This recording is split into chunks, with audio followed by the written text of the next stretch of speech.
1 লাখ 2 লাখ টকা নহয়, সম্পূৰ্ণ 13 লাখ টকা আত্মসাত। এইগৰাকী শ্বাহজাহান আলী কলেজৰ টকা আত্মসাত কৰাত পাকৈত তেওঁ। অধ্যাপকক মুকলিকৈ মৃত্যুৰ ভাবুকি এইগৰাকী শ্বাহজাহান আলীৰ। বিদ্যালয় পৰিচালনা সমিতিৰ সম্পাদক হৈ অতপালি শ্বাহজাহান আলীৰ।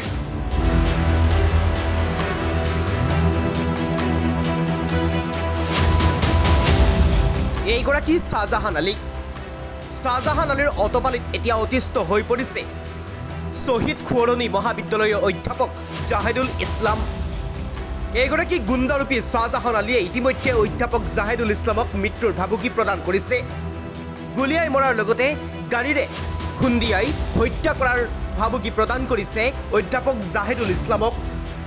শ্বহীদ খুৱৰণী মহাবিদ্যালয়ৰ ইংৰাজী বিভাগৰ সহ অধ্যাপক জাহেদুল ইছলাম। উল্লেখযোগ্য যে শ্বহীদ খুৱৰণী মহাবিদ্যালয়খনৰ পৰিচালনা সমিতিৰ সম্পাদক এইগৰাকী শ্বাহজাহান আলী। ইতিমধ্যে মহাবিদ্যালয়খনৰ 1 লাখ 2 লাখ টকা নহয়, সম্পূৰ্ণ 13 লাখ টকা আত্মসাত কৰাৰ অভিযোগ উত্থাপন হৈছে শ্বাহজাহান আলীৰ বিৰুদ্ধে। এই অভিযোগ এতিয়া উত্থাপন কৰিছে মহাবিদ্যালয়খনৰ ইংৰাজী বিভাগৰ সহ অধ্যাপক জাহেদুল ইছলামে। আৰু সেই অভিযোগ উত্থাপন কৰাৰ লগে লগেই ইতিমধ্যে ইংৰাজী বিভাগৰ সহ অধ্যাপক জাহেদুল ইছলামক মৃত্যুৰ ভাবুকি প্ৰদান কৰিছে শ্বাহজাহান আলীয়ে। গুলীয়াই হত্যা কৰাৰ লগতে গাড়ীৰে চেপি দুৰ্ঘটনা সংঘটিত কৰি হত্যা কৰাৰ ভাবুকি প্ৰদান কৰিছে এতিয়া শ্বাহজাহান আলীয়ে। মহাবিদ্যালয়খনৰ পৰিচালনা সমিতিৰ সম্পাদকৰ দায়িত্বত আছে এইগৰাকী শ্বাহজাহান আলী। আৰু সম্পাদকৰ দায়িত্বত থাকি এক প্ৰকাৰ শ্বহীদ খুৱৰণী মহাবিদ্যালয়ত অতপালিৰ সৃষ্টি কৰিছে এতিয়া শ্বাহজাহান আলীয়ে। কেৱল এয়াই নহয়, PMAY আঁচনিৰ ধন লুণ্ঠনৰ আছে গুৰুতৰ অভিযোগ। পূৰ্বতে কেইবাগৰাকীও বিশেষভাৱে সক্ষম ব্যক্তিৰ PMAY আঁচনিৰ ধন লুটাৰ গুৰুতৰ অভিযোগ এওঁৰ বিৰুদ্ধে। বিদ্যালয় পৰিচালনা সমিতিৰ সম্পাদক হৈয়েই যে 13 লাখ টকা আত্মসাত কৰিছে এয়াই প্ৰথম নহয়। এইগৰাকী টকা সকুৱা শ্বাহজাহান আলীৰ বিৰুদ্ধে আছে কেইবাটাও অভিযোগ। পূৰ্বতে PMAY আঁচনিৰ ধন লুণ্ঠনৰ অভিযোগো আছে এইগৰাকী শ্বাহজাহান আলীৰ বিৰুদ্ধে। বিশেষভাৱে সক্ষম কেইবাগৰাকী লোকৰ পৰাও ধন লুণ্ঠনৰ অভিযোগ আছে এইগৰাকী শ্বাহজাহান আলীৰ বিৰুদ্ধে। এক প্ৰকাৰ যেন শ্বাহজাহান আলীৰ ময়মতালিত অতিষ্ঠ হৈ পৰিছে সাধাৰণ জনতাৰ লগতে শ্বহীদ খুৱৰণী মহাবিদ্যালয়ৰ অধ্যাপক। মুঠতে শ্বাহজাহান আলীৰ ময়মতালিত অতিষ্ঠ হৈ পৰিছে এতিয়া শ্বহীদ খুৱৰণী মহাবিদ্যালয়ৰ অধ্যাপক। কোন শীৰ্ষ পৰ্যায়ৰ বিষয়াৰ আশীৰ্বাদ আছে এইগৰাকী শ্বাহজাহান আলীৰ মূৰৰ ওপৰত, যাৰ বাবে এনেদৰে এটাৰ পিছত আন এটা অতপালি কৰি গৈছে শ্বাহজাহান আলীয়ে? কাৰোবাৰ আশীৰ্বাদ পুষ্ট হৈ এনেদৰে অতপালিৰ সৃষ্টি কৰিছে নেকি শ্বাহজাহান আলীয়ে? এইগৰাকী শ্বাহজাহান আলী আহি পৰে তদন্তৰ আওতাত।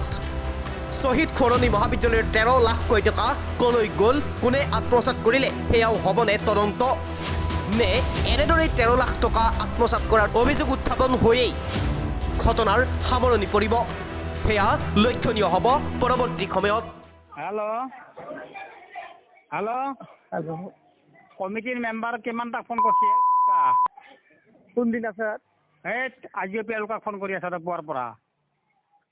আমাৰ কমিটিৰ স্যাৰ যদি কোনো ভাই স্যাৰ এতিয়া আপনি এটা তোৰ মই কৈছো শুনিলো তোক মই কৈছো শুন, তই মোক যিটো ক্ষতি কৰিব যাই আছা তোৰ চিনাখান মই শুনিলো তোৰ চিনাখান মই ফালিম। ফালি ফেলে তাতে মই ইউৰিয়া সাৰ মাৰিম তোৰ। তোক মই কৈছো স্যার তই ভাল পালত পচাব আহিবা। বিশ্বাস করক, আপনি বিশ্বাস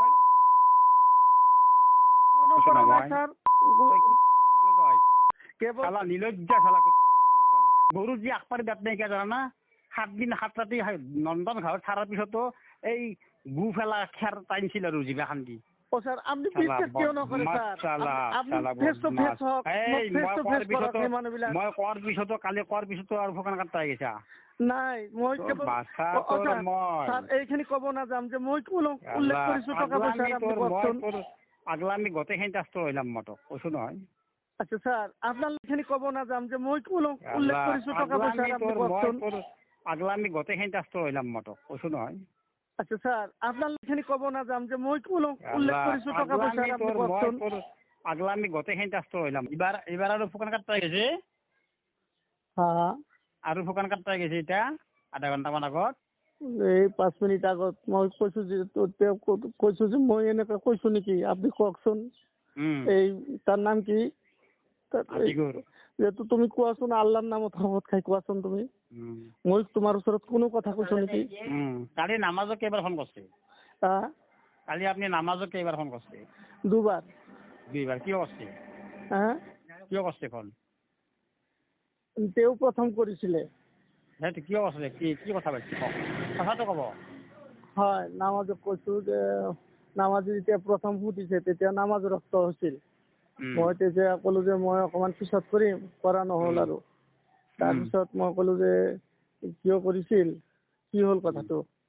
বোলে ভাই মইতো সেনেকুৱা ক'ব নোৱাৰিম, তো মই 2 দিন স্থগিত ৰখা দিছিলো। সব আপনি মিছাৰা আচলতে সব।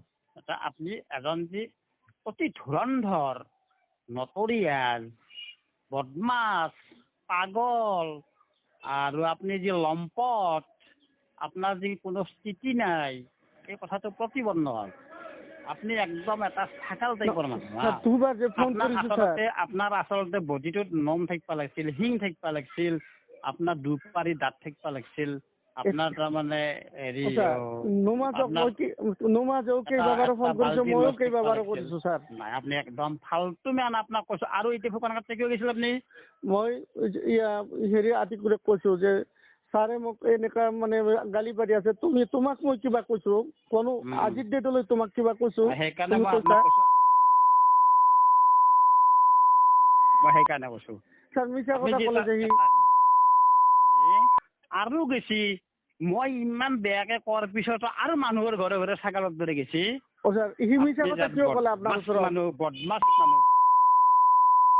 তোক মই ইচ্ছা শিক্ষা দিম তোক এইবাৰ। তোক মই তেতিয়া কৈছো তই কত নলবি। মই যোৱাকালিও কৈছো তই কত নলবি, তই কাকো আকৌ ক'ব লগা নাই। চোৱাৰ বাচ্চা ছাগালৰ দৰে ঘূৰিয়ে আছা এতিয়া আৰু। চোৱাৰ বাচ্চা মোৰ চৰিত্ৰত কালিমা পৰিব। তোক মই এনে এৰিম? মই সিফালেদি গৈ আছিলো তেতিয়া মই পালো। ঘূৰে ঘূৰে গম বুলি কৈছো না মই ৰামপুৰ চকত।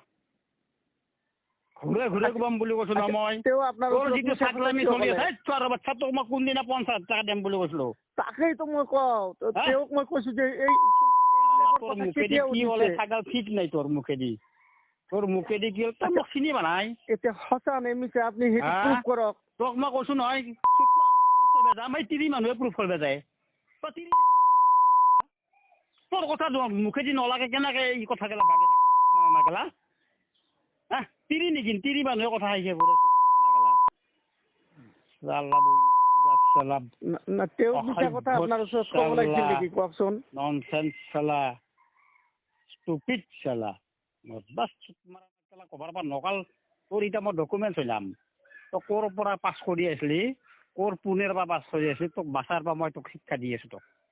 তই ইমিডিয়েট মোক তই তোৰ ডকুমেণ্টছ দিব লাগিব, তোৰ চাৰ্টিফিকেট দিব লাগিব। মই নেটত চাম, নেটত মাৰি যদি তোৰ সেই ইউনিভাৰ্চিটি নাই বাছা তই ঘৰকলৈ ৰাখিব লাগিব। তই ইমান নটৰিয়াছ মানুহ বুলি ভাবা নাছিলো। ভাবিছিলো যা চালা নামাজ ৰোজা কৰা মানুহ। তেওঁকতো মই নামাজ ৰোজা কৰা লগত মই কথাই পতা নাই। ইমান বেয়া মানুহ চালা। পাঁচতো নামাজ পঢ়ে, লেবাজ আছে চালা, ইমান বেয়া মানুহ। না আতিকুৰৰ লগত মই কথাই পতা নাই। সি যে আপোনাক মিছা কথাটো ক'লে ফুকান মাষ্টৰক কৈ থাকা দেখোন তই মোৰ মানে হেৰিত চেকা ফেলাবা আহিছা। তোক মই এনে হেৰিম আৰু তই ছাগালৰ দৰে ঘূৰি আছা। কালি তই 7বাৰ ফোন কৰছা নামাজত নেকেলা। পইচা ল'ব লাগছি। পইচা ল'ব লাগছি। আপুনি যেনেকে কৈছে যে মুখ নুখুলবি, মই কেতিয়াও মুখ খোলা নাছিলো। ছাগালৰ মুখত মুখ খাৰা লাগে দিয়া, বান্ধি থৈ দিয়া। আৰু মানে আপুনি যেনেকে কৈছে মুখ নুখুলবি, মই মুখ খোলা নাই। উচিত শিক্ষা দি আছো তোক, মই কৈছো নহয়। তোক মই উচিত শিক্ষা দি আছো। উচিত শিক্ষা দি তই আছা এতিয়া কৰাৰ পিছত আৰু তই তাকে গেছা তাকে লাগি হেৰি আপোন মানুহে আমাৰ আপোন মানুহে মই কেৱল আতিকুৰক মই সুধছো যে তুমি কিয় মিছা কথা ক'লা? তোমাৰ লগত মোক কথাই পতা নাই, তুমি কিয় মিছা কথা কোৱা? প্ৰদূষণ কৰিবা কি প্ৰদূষণ? তই কি পয়জনাছ বস্তু এটা পাপ বা মানুহে মোক কৈছিল বহুতে পয়জন। ভেনমাছ, ইমান ভেনমাছ। আচ্ছা আপনি কওক গোটেই বস্তুখিনি জাবেদে ভাইৰেল কৰলাক আমি জাবেদৰ কথা বাদ দিয়ক জাবেদতো গুচি গৈছি জাবেদে গোটেই কথা ভাইৰেল কৰলাক তই যে নিজে কৈ আছা 8 লাখ বাকী চকীদাৰ ভাইৰেল কৰলাক মই দেম বুলি কৈছো তই যে নিজে কৈ আছা যি বেলেগ এই কথাটো আপুনি নিজে মোক কোৱাই নাই মই এতিয়া ফুকান কাক আপুনি কেৱল কৈছে তাৰ পিছত আপুনি ফুকান কাক সুধিব ফুকান কাক সোধাৰ পিছত ফুকান কাক যেতিয়া ক'ব কালি তোৰ মই পানিছমেণ্টটো দি আছো তোক কালি মই পাৰ্চনেলি দিম এজ এ কমিটি নহয় তোক পাৰ্চনেলি মই পানিছমেণ্ট দি আছো শিক্ষা দি আছো ঠিক আছে ৰাতি কথা পাতিম